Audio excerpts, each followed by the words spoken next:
I'm trying to understand, how can you keep saying, well, he didn't do nothing about student loans? I don't get it.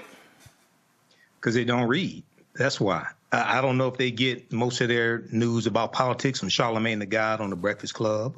I don't know where they get this misinformation from. But if you just go to whitehouse.gov, they have updated information there dealing with student loan forgiveness. So this is important. Now, this is not everything that we want, but you don't get it all at one time sometimes. And keep in mind. No, you don't get all that you want most of the time, especially when Republicans now control the House. You got a narrow margin in the Senate. You just, the numbers aren't there.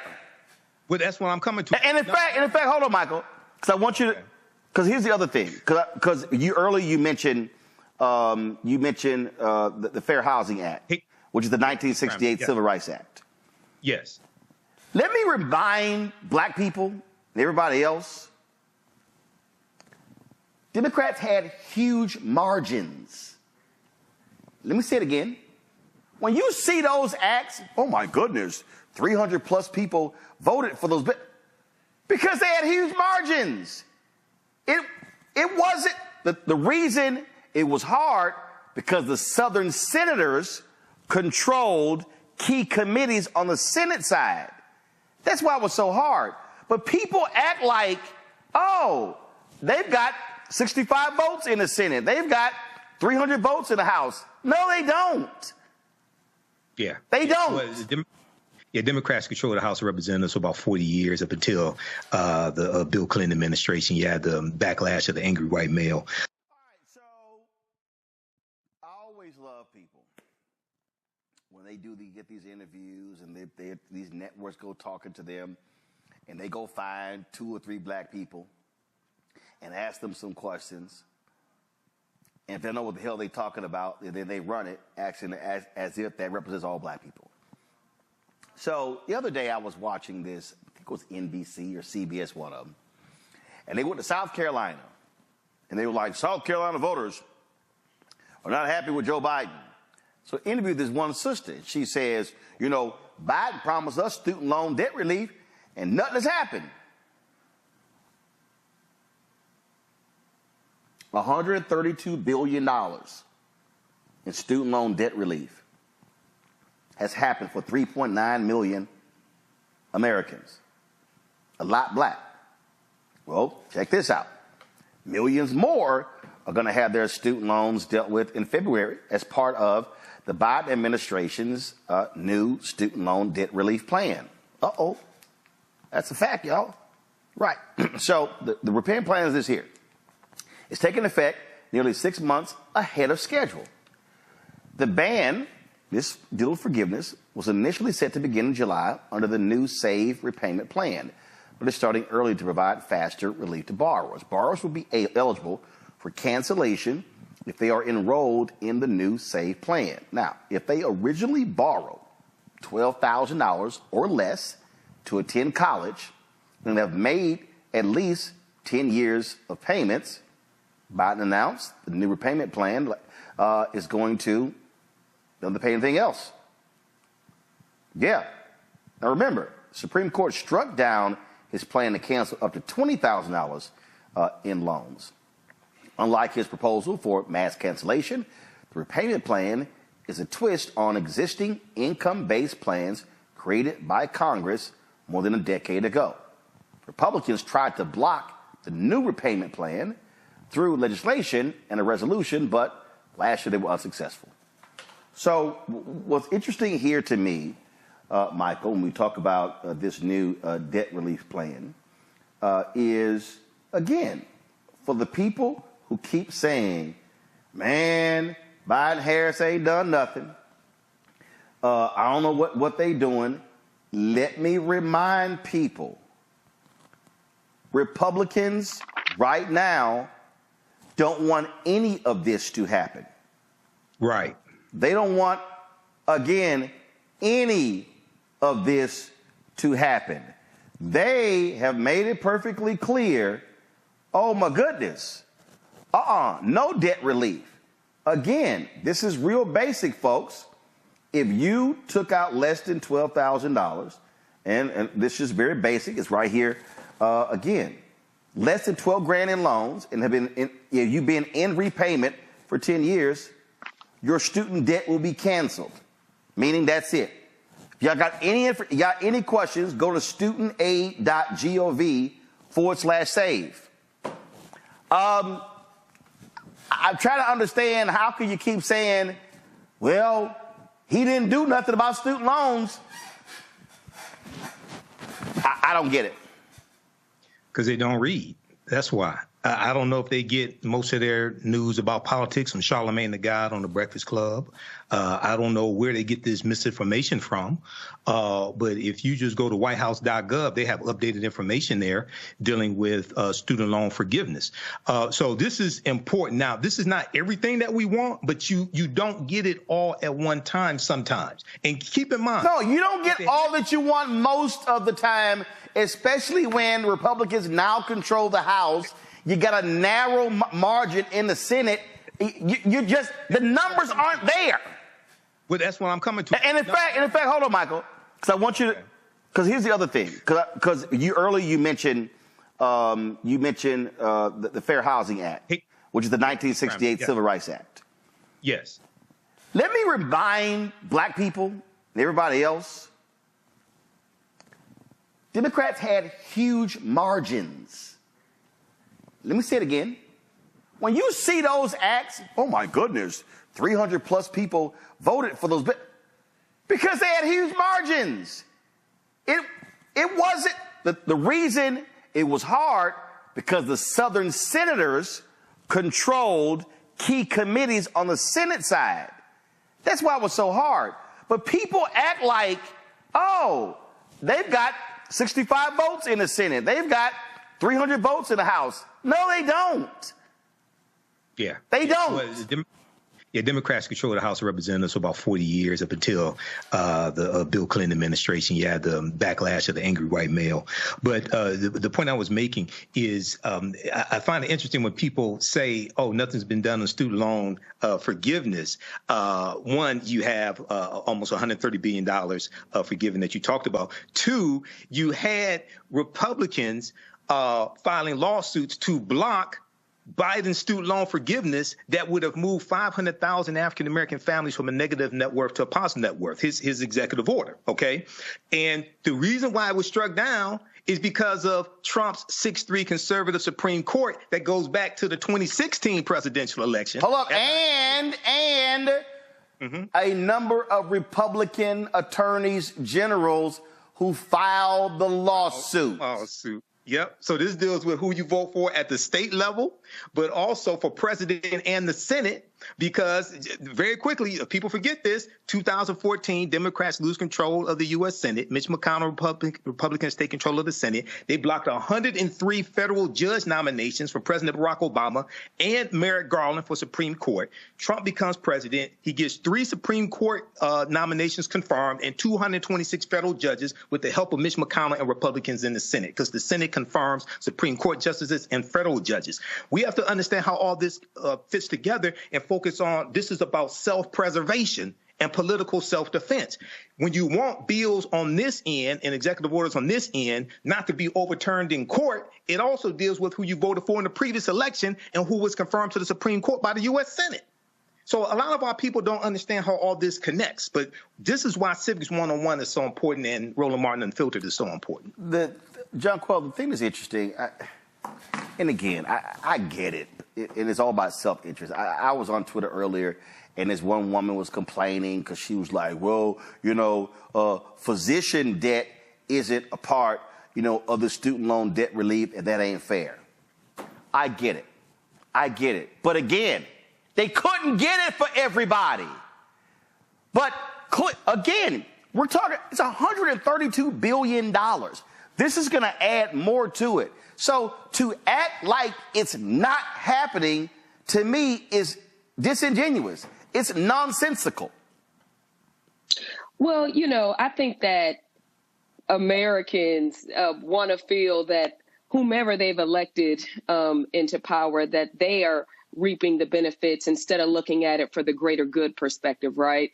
Of course, this new initiative, just like the doctors, it's not going to benefit hardly any lawyers either. However, those that need it the most, it is going to benefit, right? And furthermore, they keep trying. I mean, because the Biden administration, after it was struck down by the Supreme Court, could have stopped at that juncture. However, they're still trying for student loan debt relief. And so it's moving positively in the right direction. Well, and I think look, Robert Patillo was on our show Wednesday. He's an attorney, and he talked about how his student loan payments went from $1,600 a month down to $200. Oh, he happy as hell. That's a house note. Yes.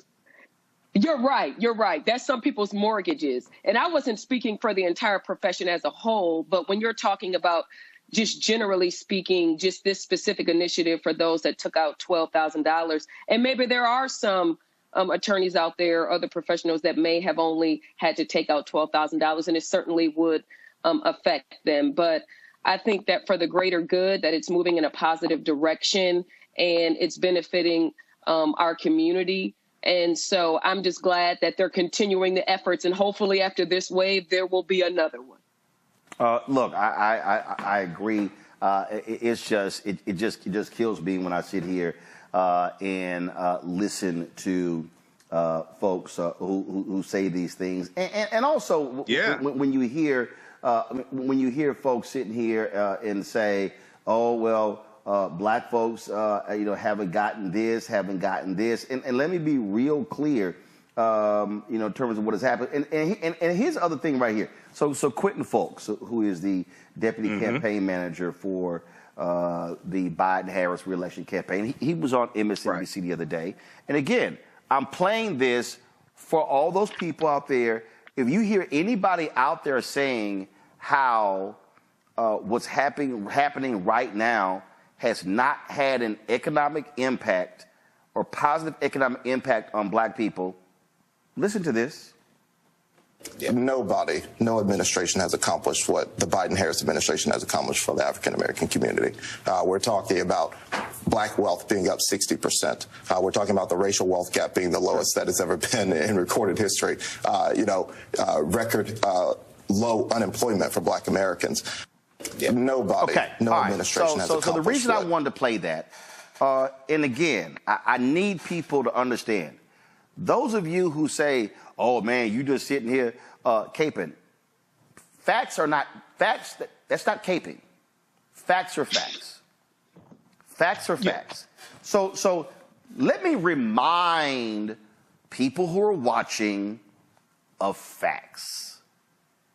There was a home foreclosure. First of all, the closest that we've gotten to 50% black home ownership rate was under President Bill Clinton. Then it came down. Then we saw a boom in housing. There was a housing crisis in 2007 and 8. 53% of black wealth wiped out. Subprime mortgage loan crisis. Black unemployment rate was sky high 2009, 2010, 2011, due to the economic crisis in America, and then it began to come down. So now you're talking about 2012 to 2016, we were recovering from the housing crisis that took place in 2008. I need y'all to listen to me carefully. So we were in recovery mode. We were trying to regain, listen, from 2012 through December 2019, we were trying to reclaim what we lost due to the home foreclosure crisis. And guess what? The numbers are there. Unemployment, it was a record low black unemployment rate in late 2019. What hit in February 2020? The pandemic. Pandemic. So pandemic hits in February 2020. 41% black jobs, black businesses wiped out. Mm-hmm. The black businesses that were still there still couldn't access, listen to me very carefully right now. The black businesses could not access the PPP loans because, one, many of us did not already have loans with banks. The banks were really servicing those who they were already doing business with. But two, the PPP loans require us to have full-time employees. Most black businesses had 1099s. What happened when Biden and Harris was elected? They actually made changes to the PPP loan requirements to assist those for contract workers. Happened under them. Now, pandemic 2020, 2021, 2022, we start coming out of the pandemic, but we're still in it. 2023, I dare say, was the first full year we were not in the pandemic mode. It was still there. COVID was still there. COVID is still here, but we begin to transition out of it. What are we now seeing? We're now seeing changes. So what am I saying? And I've said this before. The fundamental problem that we have faced as African Americans is that in the history of America, we have never had what I call 20 consecutive years of sustained growth. Yes. We've never had it. This is how it goes for us. Up, down, increase, retreat, increase, retreat. That's what we've experienced. That's why the phrase says when America gets a cold, Black America gets pneumonia. Those are simply the facts. But what did you hear Quentin say? The wage gap between blacks and whites has decreased. Unemployment down. They have been trying to drive home ownership up. So with all of that happening, please explain to me how, oh my God, this is so awful, this is so bad. And here is the last point, Michael. And this is a fact. It is an undeniable fact. Job growth under Democratic presidents historically has been better than under Republicans. Republicans are excellent at marketing that they are the party of business. So therefore, people say, I trust them with the economy. No, you could trust them for tax cuts for big business. So people need to understand facts. I'm not talking emotion. I'm not talking perception. I'm not talking feeling. I'm talking undeniable facts. Absolutely. And even Donald Trump a few years ago when the video has resurfaced where he said that the economy does better when Democrats are in charge as opposed to Republicans. We know he added $8.2 trillion to the national debt in his 4 years. We know he had the $2 trillion tax cut that helped corporations and the wealthy. But talk about facts. I mentioned this here on the show. Everybody, please read this and stop listening to these disinformation agents. Fact sheet, the Biden-Harris administration advances equity and opportunity for Black Americans and communities across the country. 36-page document at whitehouse.gov breaks down how all these policies help us. Or you could do something as simple as Google, how have the policies of the Biden-Harris administration helped the African-American community? This is the first thing that comes up. We have to do better and stop listening to these uninformed disinformation agents, even the ones with large platforms, because I can listen to them tell they don't know what the hell they're talking about. John Quell, I understand folks who say, man, I'm not feeling it. But let me also just remind people of some things as well. I hear this, John Quell, Man, Trump and them stimmies. It was a worldwide emergency. It hadn't happened in 100 years. So if you are sitting out there thinking how great your life was because of them stimmies, let me be clear. Them stimmies ain't coming back. That ship has sailed. It ain't happening. That PPP loan program is not coming back. It's not happening. In fact, many of the programs, the assistance programs, Republicans right now want to cut. Mm-hmm. But one of the things that people say when they say, man, I'm not feeling this thing, is because many of the programs that were put in place to ease the economic conditions for Americans, they started expiring. Folks, listen. The assistance, the programs where they say they could not expel folks from housing, those began to expire. The home, the daycare, the child care assistance began to expire. All of those things. And so for people who are saying, oh man, under Trump, and here's the other thing that's that's just the dumbest thing. Man, under Trump, man, things were great. 2017, 2018, 2019, we were dealing with the after effects of the Obama economy and all of the hard work that was put in place because of what happened in 2008, 9, 10, and 11. We were booming from 2012 to 2019. Then the pandemic hit 2020. Trump is only there 1 year. Most people actually were under those programs longer under Biden because he became president in 2021, and then you throw in 2022, they started expiring in 2023. And so people need to get that. And we talk about inflation. I saw one of these idiots in the YouTube chat say, oh, yeah, well, inflation. Well, John Quell, is real simple.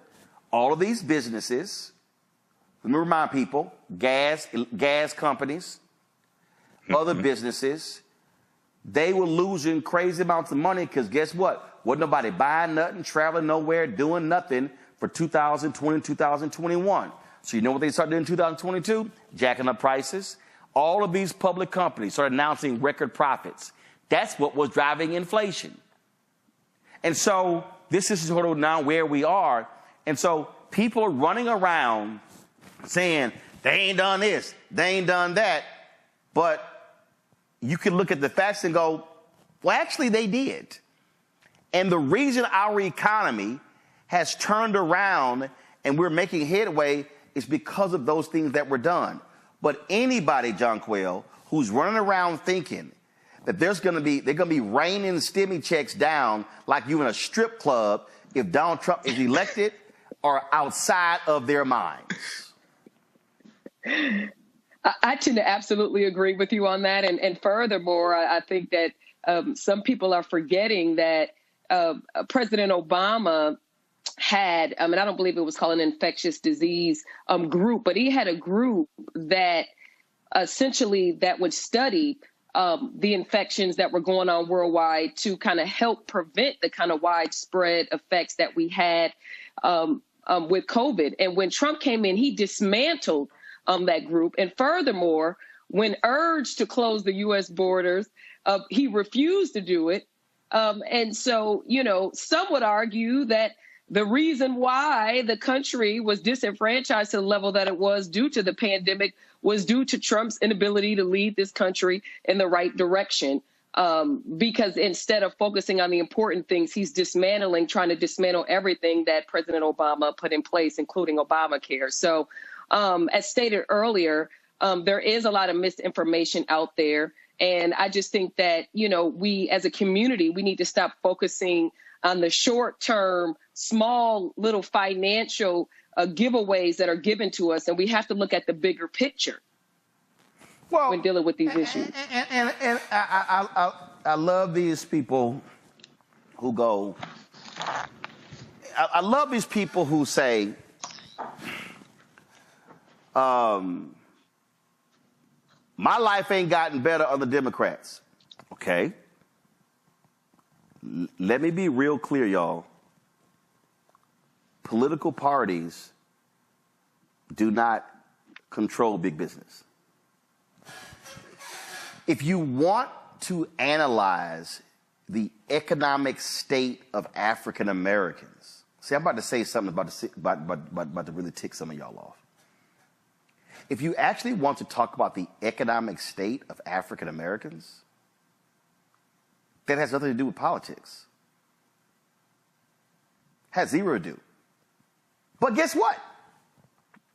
If you want to factor in politics, guess who is more likely to be employed in public spaces when Democrats are in control? Yes, African Americans. Mm-hmm. I want all y'all listening. Mm-hmm. City, working for the city, working for the county, working for the school district, working for the state, working for the federal government. Those are called public workers. I can show you when Republicans take control, guess what they run on? Reduce the size of government. Yes. Guess where African Americans disproportionately compared to corporate America earn high 5- and 6-figure salaries? Government jobs. So when Republicans come in and say, we're going to reduce government and we're going to shrink government, that has a disproportionate impact on African Americans because there are more of us, proportion folks, who are in government than in corporate America because they've been freezing us out of corporate America. Those are basic, fundamental economic facts. And Michael, and the reason the housing crisis, and guess one of the first places we begin to see the cracks in 2007 and 2008, I'll never forget, was reading a Wall Street Journal article where they were examining a neighborhood in Detroit and several of the houses on these streets, they were in foreclosure, and the article said many of the people who are African American living in this area were public workers. Yes. Yeah. Well, that's my city. I've lived in Detroit 52 years. In Detroit and Metro Detroit have one of the largest populations of African American homeowners decades ago, and now we have one of the largest populations of renters today. But very quickly, you're absolutely correct. 18% of African Americans make up 18% of federal employees. We're disproportionately employed there. And even going back to about 1994, 1995, one of my teachers, Dr. Claude Anderson, in the famous speech, said that when you hear conservatives talk about reducing the size of government, especially federal government, they're talking about disemploying African Americans, talking about disemploying black people. But you mentioned the stimulus checks. I got to say this, because people talk about Donald Trump because he put his signature on the stimulus checks. Even Sexy Red brought this up. But under Biden-Harris, you got $1,400 stimulus checks. You got more from Biden-Harris. He just wasn't vain enough to put his signature on the checks.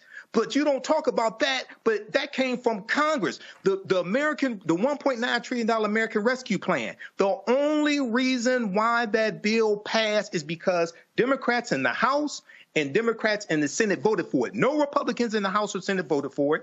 Vice President Kamala Harris was the tie-breaking vote in the Senate because you had a 50-50 Senate, and Joe Biden signed it into law. So I don't understand what planet these simple Simon ass people live on, where they hallucinate a reality that does not exist, even if they're on drugs. Well, I'll tell you why. It is because the platforms that black people watch and listen to spend more time on what's that biggest party and bullshit.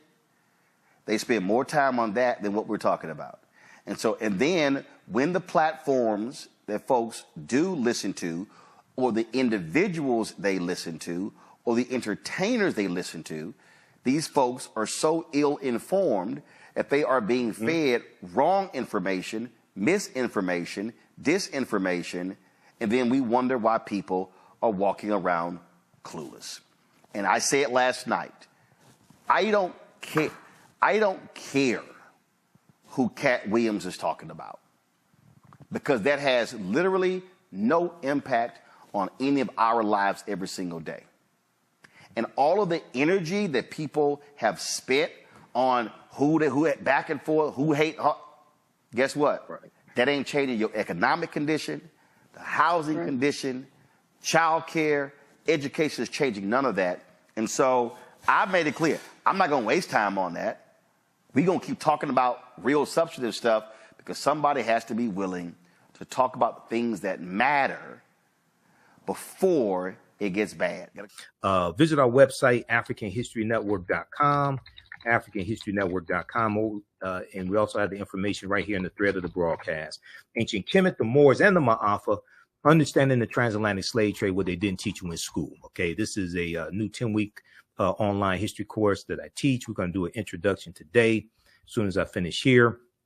And we deal with thousands of years of history and what leads up to the transatlantic slave trade taking place. Okay. And this is over 200 slides that I put together. We have 80 to 100 articles that we reference. We have excerpts of interviews that I've done with many of our scholars over the years also that hits on different aspects of this history. Okay. We do the sessions live. All the sessions are archived and recorded. You can go back and watch it anytime. Okay. And just at our website, just click here, register here. In the class, I'll go over the lesson plan, because I have a lesson plan laid out for all 10 classes. And we'll send you the lesson plan in so you can download it also. I'm trying to get the link straight on the website so you can actually look at the lesson plan there. But this is my life's work. I started teaching this class in 2007. It's taken 7 years to get the class, really develop it to where it is today. 80 to 100 articles, 15 books that we reference. You don't have to buy any of these books to follow along in class. Classes on sale $80, regularly $130. And we do the sessions live. All the sessions are archived and recorded. So even after the course is over with, you can go back and watch the entire course. Okay. So you don't lose access to it. I don't want to do that. I want you to be able to 2-3 years from now, be able to still access this class. All right. Also, if you like this type of information, you can support the African History Network, $ the AHN show through Cash App, $ the AHN show through Cash App. Also through PayPal, paypal.me/the AHN show. So go to our website, AfricanHistoryNetwork.com, scroll down, and we have the information here for the Cash App, PayPal. When you click on that, this is our official Cash App account, $ the AHN show. SHOW. When you go to it, it says Michael. These other ones are fake African History Network Cash App accounts. I'm still trying to get shut down because people have been stealing money from us. Okay. These are not ours. They're using our logo, all that stuff. I put the link here. You click on the link and it has our QR code here as well. Okay. All right. So look, I have to get out of here. We have the link for the class here in the thread of the broadcast. Also, register for the full class. That helps us keep doing the research, stay on the air, keep broadcasting. If you want me to do a presentation for your group or organization, please email me through the website or email me at ahnshow@theafricanhistorynetwork.com, ahnshow@theafricanhistorynetwork.com. And we can set that up either in person or virtually if you want me to do a presentation for your group or organization. Listen to the African History Network show Sundays, 9 p.m. to 11 p.m. Eastern Standard Time, right here on our social media platforms. Visit our website for more information about that.